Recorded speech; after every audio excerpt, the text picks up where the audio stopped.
Alright, welcome back folks to WrestleRant here today for my full review of Judgment Day 2000 as seen in the WWE Network. Not much the early part of the review. I watched just about a week ago or so I don't remember much about the undercard matches, but it was still a good show on the whole. Slightly better than Judgment Day 1999, so let's get right to it. Kicking off the show, a six-man tag team match. Too Cool, Scotty 2 Hotty, Grandmaster Sexay, and Rikishi taking on Team ECK, Kurt Angle, Edge, and Christian.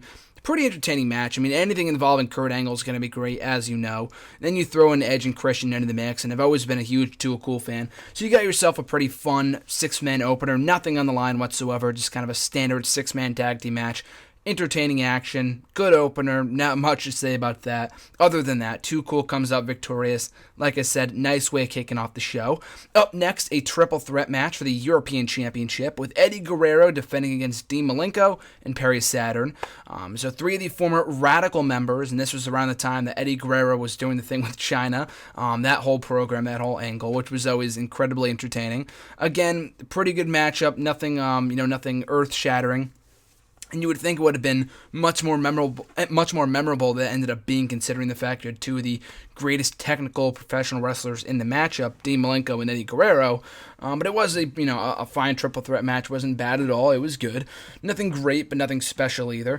Like I said, standard triple threat match. Eddie Guerrero comes out victorious, still the European champion. So kind of overcoming the odds to defend his title.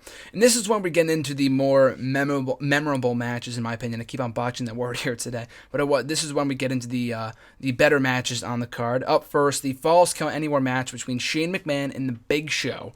Now, Shane McMahon, I've talked about this in the past, in past reviews from 01, 99, the Attitude Era in general, that the guy does not get enough credit for being as great of a worker and as agile of an athlete as he was, for all this crazy batshit stuff that he did, from jumping off the side of Titantrons and all this other crazy shit. This stuff with Kurt Angle at King of the Ring from, I don't know what year it was, 99 or something like that, when he was going through the glass plates.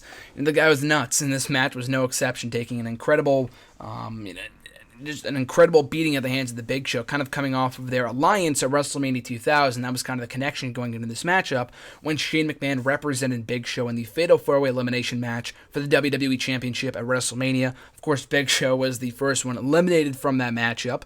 That would cause Shane McMahon to just kind of call Big Show a joke. He wasn't worth it, whatever. Big Show would retaliate, turn babyface, and feud with Shane McMahon. And of course, in feuding with Shane, he would also feud with the rest of the McMahon-Helmsley Corporation, faction, whatever you want to call it, in general as well, who would also get involved in this matchup. So Big Show was kind of tossing Shane McMahon throughout. Shane McMahon tried to put him to sleep with a sleeper, but that didn't obviously work. And they would take it to the stage. They were going all over the place. He would, it was pretty crazy. It was only a 7-minute match too. I thought they should have gone a lot longer than they did. I know it was basically just kind of a glorified beating of Shane McMahon, even though Shane McMahon did end up winning. I think Big Show was laying on the ground, and I forgot what other member of the group it was. I forgot what his name was. It was someone pretty forgettable. But they would whack Big Show over the head with a brick or something after he had already had his foot slammed on the ground by some amp, one of those like music amps or whatever. So Big Show was made to look very strong in defeat. Did not take very little, or took a lot, I should say, to take out the Big Show and give Shane McMahon the victory. But yeah, for a 7-minute matchup, very, very fun, as anything involving Shane McMahon was. But it should have gone at least 10 minutes or so. 7 minutes was not enough. But in that time, though, they made the most of the stipulation, had a very fun matchup, and I enjoyed it, so they succeeded in that respect. Up next, a submission match for the Intercontinental Championship. In my opinion, I don't know if I would call it the match of the night, but it was pretty damn close, between Chris Benoit and Chris Jericho. And this was kind of the equivalent to the feud that we would get the following year between Benoit and Kurt Angle. And I will rave about that match in my Judgment Day 2001 review, but I thought this match was equally great. Benoit and Jericho never ceased to have a great match, and this was no exception, kind of coming off the triple threat match they had at WrestleMania 2000, and then at Backlash they had an IC Championship match as well, which I talked about in my Backlash 2000 review, cheap plug if you want to go back on the channel and check that out. So this was a submission match between Benoit and Jericho. Really, really good matchup. Benoit, in the end, would secure victory and pick up the win. So Benoit still the Intercontinental Champion. So nice submission matchup featuring the perfect two opponents and two submission specialists, and Jericho and Benoit. met expectations as great as you would expect it would be. So one of these shining gems on this show that I really, really enjoyed. That again could have gone a little bit longer, only about 13 and a half minutes. Could have gone a slightly longer than that, but aside from that, though, really, really good matchup. Up next, a tag team tables match between D-Generation X, Road Dogg and X-Pac, between them and the Dudley Boyz, Bubba and Devon Dudley, of course. So, pretty really good matchup. We had Tori, the female member of DX, of the McMahon Helmsley faction, generation, whatever, corporation at that time. She was in the corner of D-Generation X. Really good matchup. I mean, the Dudley Boyz were always capable of having an entertaining tables match. And I'm sorry if I can't remember much of the details of the match. Like I said, I watched this a couple days ago, maybe like on Monday or Tuesday. Said I don't remember much about it other than it was entertaining and I liked it. The Dudley Boyz, though, would get carried away. At one point, they tried to put Tori through a table, which was, in my opinion, uncalled for. I know this was the Attitude Era, but they were supposed to be baby faces. I don't even know if she tried to do anything. I think she might have just, I don't know if she pushed him or something. I don't know if she slapped Bubba. Something happened where he grabbed her by the head, pretty violent, and then put her up on the top rope, about to put her through a table. But then Road Dogg would interrupt, and they would end up putting Bubba through a table, or it might have been Devon. I don't remember who it was, but they would end up losing the match, and D-Generation X would secure victory. But in that happening, though, they would, interference and all that other kind of stuff. I think the Dudley Boyz did win at one point, but the referee was down, so they didn't see it. So they would not win the matchup, and in the end they would lose. D-Generation X would pick up the victory. And kind of a huge night, as you would soon find out, for the McMahon-Helmsley faction. And then we get to the main event, the Iron Man match, a 60-minute Iron Man match for the WWE Championship between Triple H and the defending WWE Champion, The Rock, with Shawn Michaels as the special guest referee.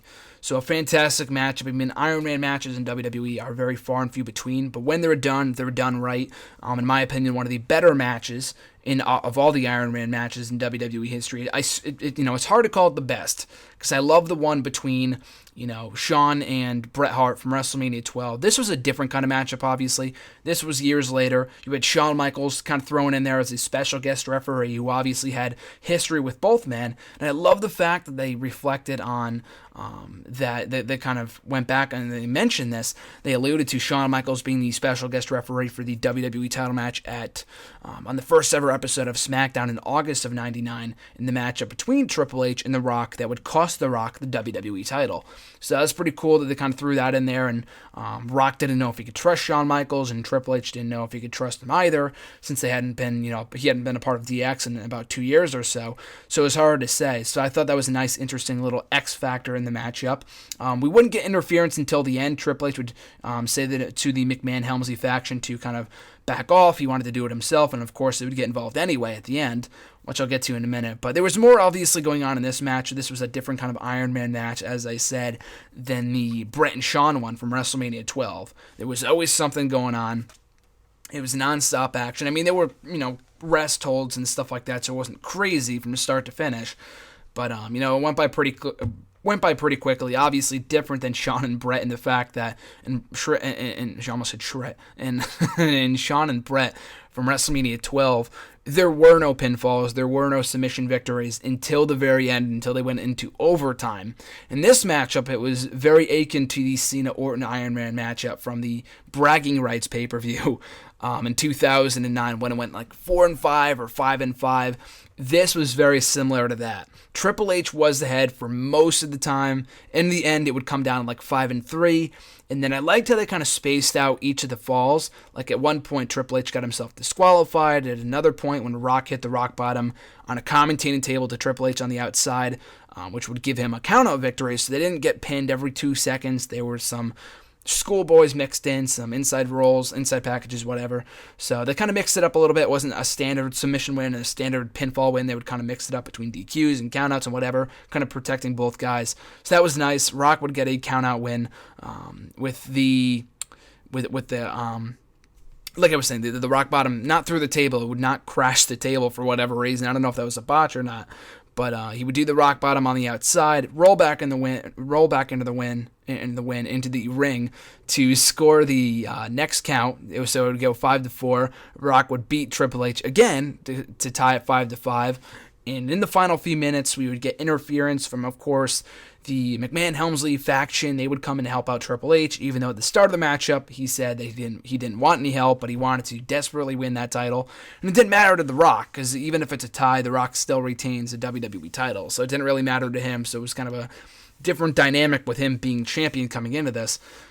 But of course, we would get the interference from the McMahon-Helmsley faction, and during all of that, after getting a vignette for his return earlier on in the night, we would see the return of The Undertaker, which I believe was the debut of his American Badass gimmick. He would come down in the motorcycle, and I believe when the last time we had seen him, months earlier in late '99, he was still doing the Dead Man character. So, 10 years removed from his debut in WWE, he had been repackaged as the American Badass, as he would stay for the next 3 to 4 years. So it was kind of cool to see, and the reaction to that, the commentators were shocked to see him there, but they weren't really stressing the change in character that he had shown, the motorcycle, whatever.